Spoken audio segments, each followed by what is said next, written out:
Hi, I'm Rory from Powerballs.com, and today I'm going to give you a quick tip on how to actually wind up your Autostart Powerball if you don't have strength in your thumbs or in your fingers. Maybe you're recovering from a broken bone, maybe you're recovering from a sprain, or maybe you have arthritis in your fingers and you don't have the actual strength required to wind the rotor up the 3 or 4 turns that it actually requires to get the Powerball started. If that's the case, here's a solution. So you can see there's a little arrow in the center of the rotor there.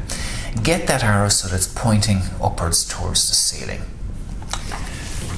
Find a wall in the house. Most domestic houses, the paint on the walls is matte finish.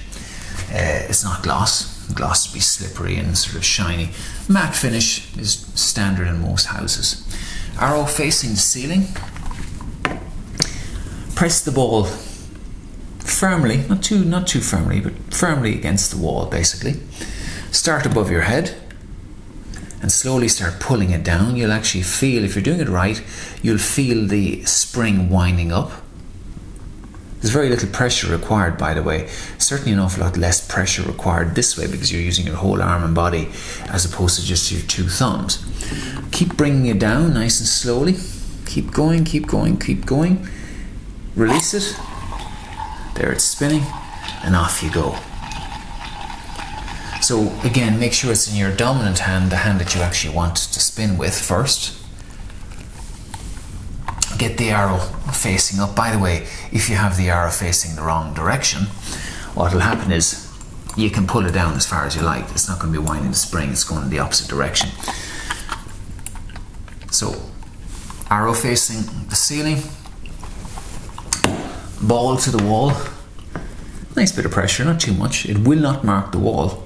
These rubber tracks won't mark the wall. This is a kind of a cream wall. It won't mark the wall.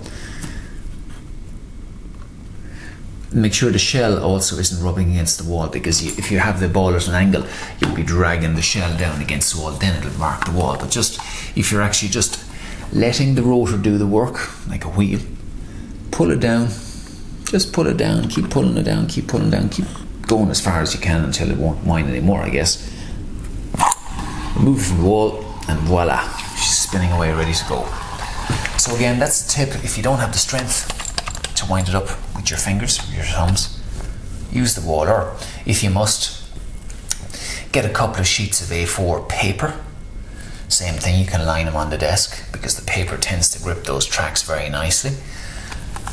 Pull them back against the paper and away you go. It's it's another way to actually start your ball if you've got an injury, and hope you find it useful. Powerballs.com or info@powerballs.com if you have any questions. We'd always be glad to help.